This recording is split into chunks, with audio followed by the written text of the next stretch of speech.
and welcome back to Read Becca for my chatty catch-up on everything I read, everything I'm currently reading, and everything I'm looking forward to reading for about the past week.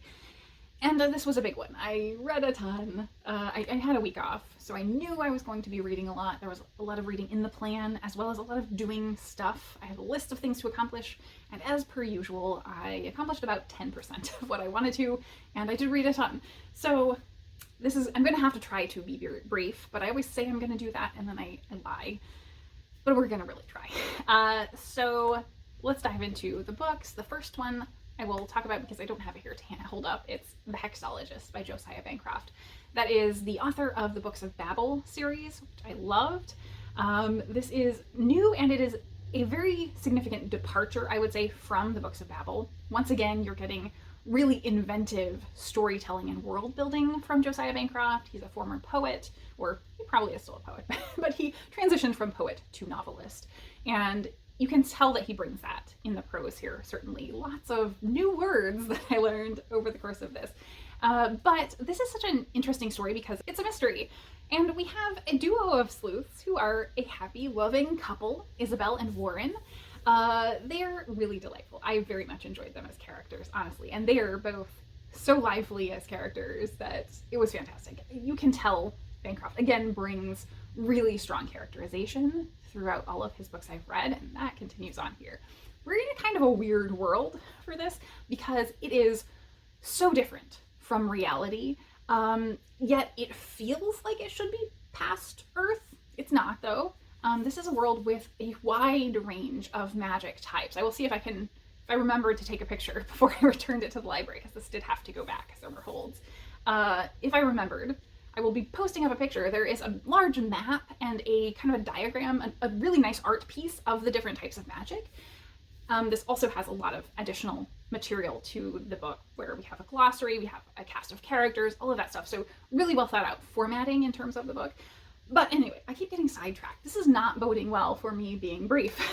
So Isabel and Warren, they start out, they're hexologists, which is one type of magic in a world with many types of magic that are mostly kind of becoming practical rather than magical powerful uses, because they're going through sort of an industrial revolution, and the magic is just no longer viewed as quite as useful as it used to be because other things have become more prominent.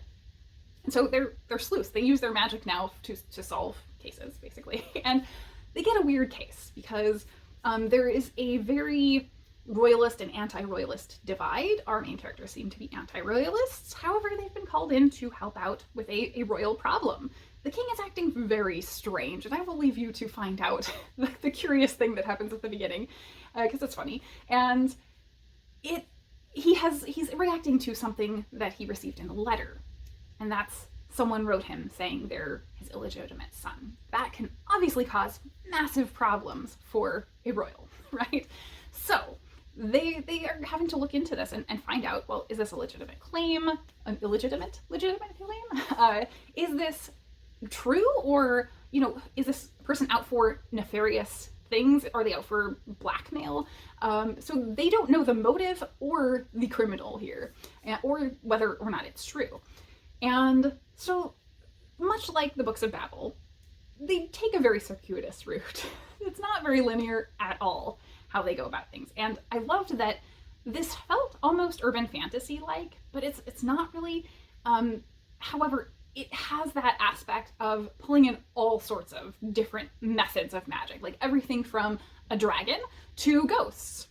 It's all over the map how they engage with the magic of this world and the different really innovative things that Bancroft is pulling out of his bag of tricks, really. And there's a bag of tricks in here. It's so intriguing and wonderful to follow these characters as they're solving this mystery.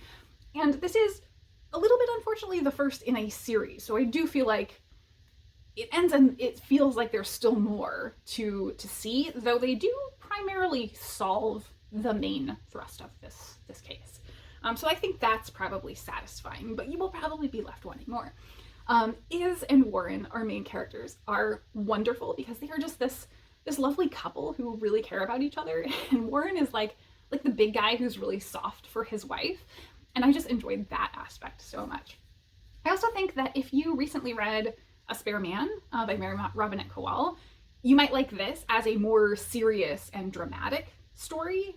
It has moments of levity, but I would say in common, they had certain vibes where you have a lot of quips and puns throughout. You have the loving couple, obviously, who are solving a crime together.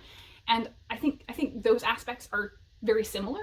I also think the fact that in both stories you have sort of a world that feels almost like real world, but then is very significantly removed. In The Spare Man, you're on a space cruise, basically. So you have these similarities there that I think could draw a reader to enjoy both of these books. So I overall enjoyed it. This was a great new entry to see from Bancroft after, you know, he only had one previous series, and I feel like he has gone from strength to strength. This wasn't as much of lightning in a bottle for me as Books of Babel, where I immediately was drawn into that. This one took a little bit more, and it is a very long book. It's got tiny text, so it didn't look that long initially, but it was quite long. So I felt like that it was a little over long for me.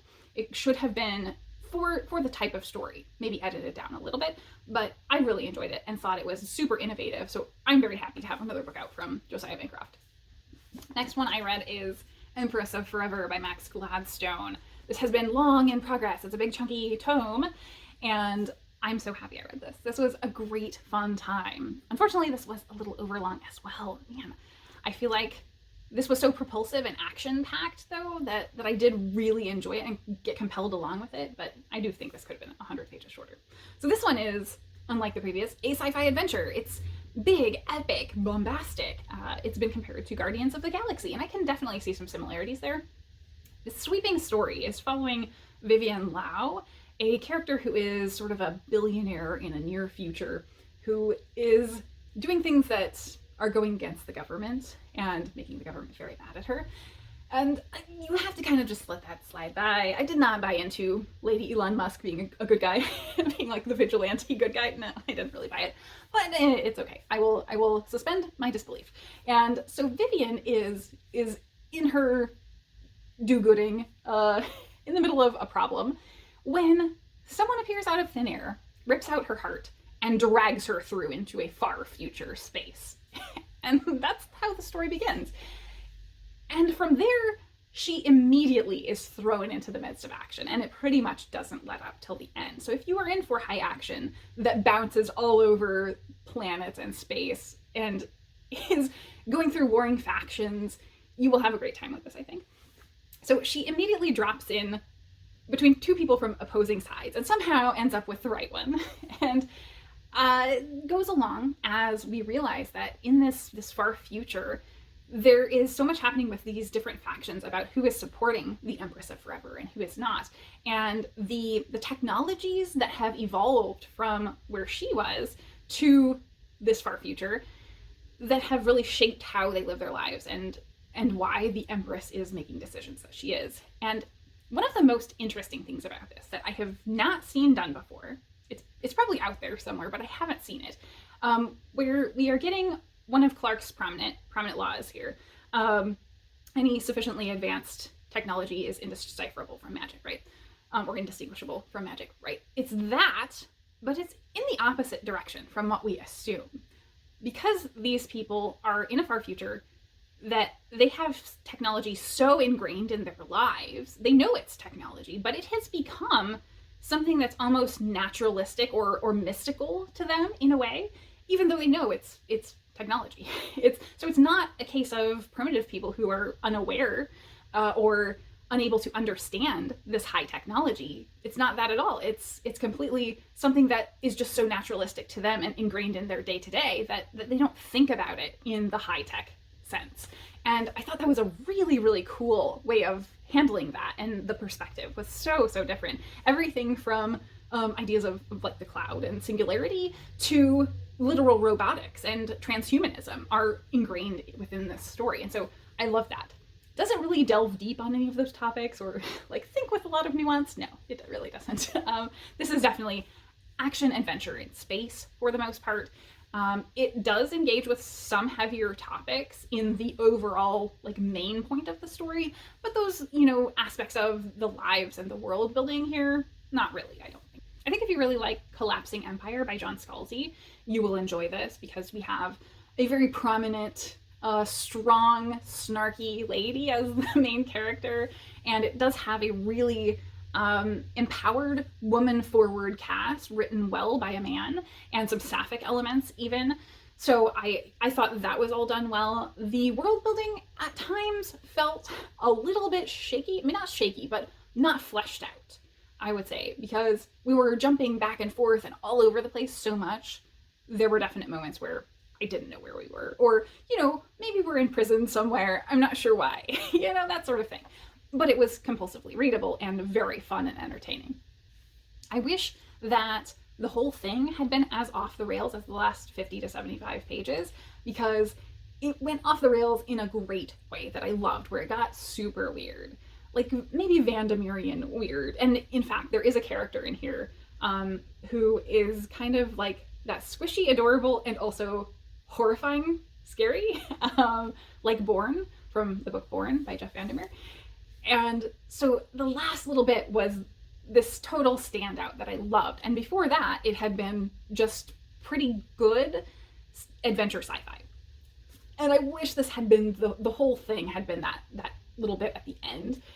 Because if it had been that crazy, wild, off-the-wall thing the whole way, it would have been up there with, you know, Gideon the Ninth or something that really is doing wild things. And unfortunately, this wasn't. It was just mostly adventure sci-fi at a big epic scale, but not doing anything that wasn't too unpalatable to the average reader.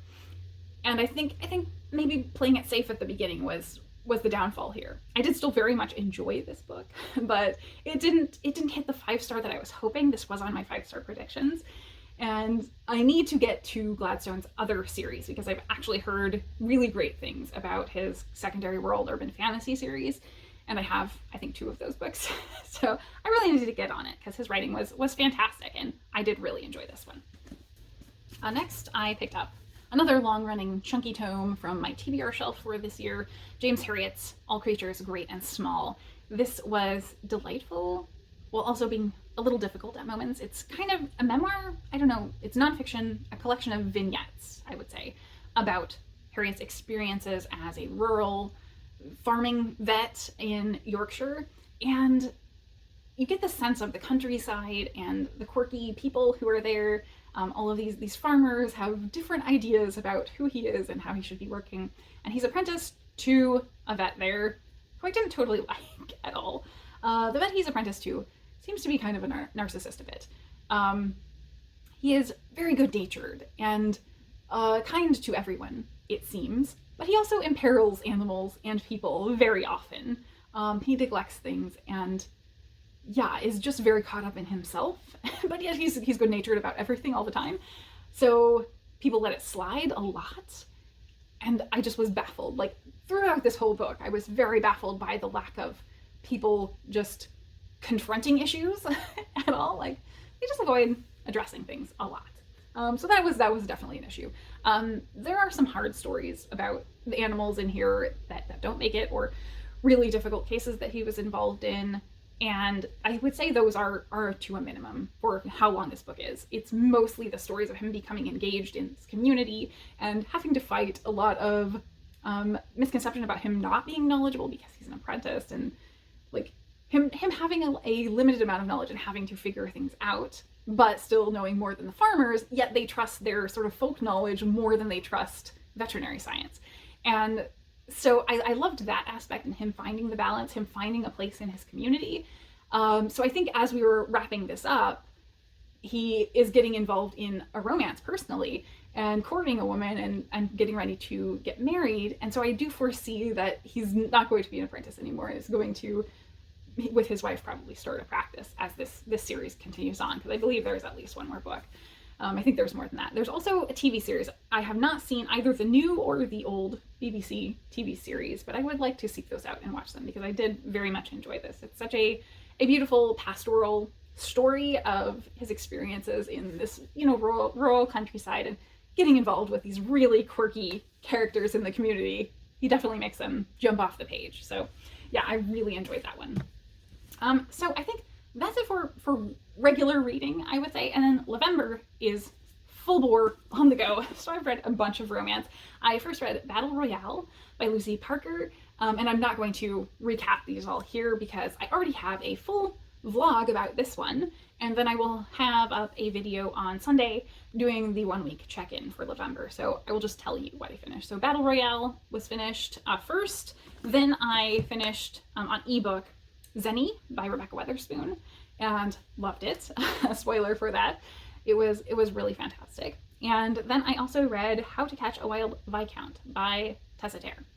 So I finished 3 things from my 5 on my TBR, and so those will all certainly be on my catch up on Sunday, and we'll see if I can finish one more. Because jumping into my currently reading. In currently reading in romance, I am working on New Year, New Planet, my holiday read. And as expected, it's weird, but fun. I made some good progress on Morcster Chef, Cleaver's Edge by Actus in ebook, and I am in print working on State Tectonics by Malka Older. Of course, right after I shut off the camera, I was reminded that I have finished my nonfiction books in progress. And I said that I was going to keep reading from my nonfiction TBR shelf this month by random roll. So I'm going to go over to my nonfiction TBR shelf and roll for what I pick up next.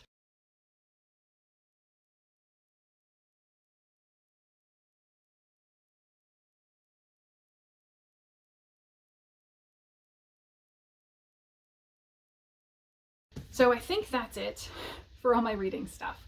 Life stuff, I don't think, this has already gone long enough. So I will just say, being a grown-up sucks. I hate all of the stuff that I have to do. Making decisions is hard. So that was my week off, was a lot of decision making. Not a fan. And then recommendations. So very quick recommendation. I saw that Scott from Gunpowder Fiction and Plot seems to be starting a series on reading in the Victorian era. A little belated for Victober, but the first one I think made it in right to the end of Victober. But now there's, I believe, I saw a second video up now. So please do go check those out. I enjoyed the first one. I highly expect that the second one will be equally of quality. So I will link those down below. So I think that's it for me today. I hope you all are having a great week. Thank you so much for watching.